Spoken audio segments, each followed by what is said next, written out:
நம்ம லைஃப்பில் எது நடந்தாலும் உடனே அதுக்கு ஒரு நம்ம லேபிள் கொடுக்க ஆரம்பிச்சிருவோம். இது நல்லது, அது கெட்டது, இது குட் லக், அது பேட் லக். ஆனால் சைனீஸ் இதுக்கு ஒரு ஸ்டோரி இருக்குது. அதாவது ஒரு சைனீஸ் விவசாயி அவர் ரொம்ப நாளாக வளர்த்துட்டு இருந்த ஒரு குதிரை ஒரு நாளைக்கு அவர் வீட்டை விட்டு ஓடி போயிடுது. உடனே ஊர் மக்கள்லாம் சேர்ந்து, ஐயோ இது ரொம்ப ஒரு கெட்ட சகுனம், இனிமேல் உங்கள் வாழ்க்கையில் கஷ்டம் தான் அப்படின்னு சொல்கிறாங்க. அதுக்கு அந்த விவசாயி ரொம்ப காமா மேபி அப்படின்னு சொல்கிறார். அதாவது இருக்கலாம். கொஞ்ச நாள் கழிச்சு ஓடி போன குதிரை ஒரு 3 குதிரையை கூட்டிகிட்டு வருது.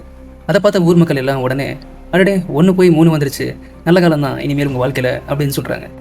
அதுக்கும் அந்த விவசாயி ரொம்ப காமா மேபி அப்படின்னு சொல்கிறார். அப்புறம் கொஞ்ச நாள் கழிச்சு புதுசாக வந்த குதிரையில் அவங்க பையன் எழுதி சவாரி பண்ணிட்டு இருக்கும்போது கீழே விழுந்து காலை உடைச்சிடறான். உடனே ஊர் மக்கள்லாம் சேர்ந்து, ஐயோ புதுசாக வந்த குதிரை இப்படி ஒரு கெட்ட சகுனத்தை கொண்டு வந்துருச்சு அப்படின்றாங்க. அதுக்கும் அந்த விவசாயி மேபி அப்படின்றாரு.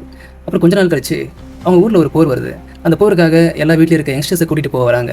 அப்போது இவங்க வீட்டுக்கு வரும்போது அவங்க பையனுக்கு கால் உடைஞ்சதுனால விட்டுட்டு போயிடுறாங்க. உடனே ஊர் மக்கள்லாம் திருப்பியும், அடடே பரவாயில்ல, அவங்க பையன் அவங்க கூட தான் இருப்பான், போரில் போய் கஷ்டப்பட மாட்டான், இனிமேல் நல்ல காலம் தான் அப்படின்றாங்க. அதுக்கும் அந்த விவசாயி மேபி இருக்கலாம் அப்படின்னு சொல்கிறாரு. அதை பொறுத்த வரைக்கும் ஒரு நல்லது நடந்தால் அதனால் என்ன கெட்டது நடக்க போதுனோ, ஒரு கெட்டது நடந்தால் அதனால் என்ன நல்லது நடக்க போதுனோ யாராலையும் சொல்ல முடியாது. அதனால் எனக்கு தெரியாது, நான் மேபின்னு தான் சொல்லுவேன் அப்படின்னு இருந்துகிட்ருக்காரு. நம்மளோட என்டையர் லைஃப் இந்த ஒரு லூப்புக்குள்ளே தான் இருக்குது.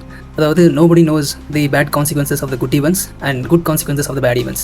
இனிமேல் நம்ம லைஃப்பில் எது நடந்தாலும் உடனே அதுக்கு ஒரு லேபிள் சூட்டாமல் இவரை மாதிரி மேபின்னு சொன்னால் என்ன ஆகுதுன்னு பார்ப்போம்.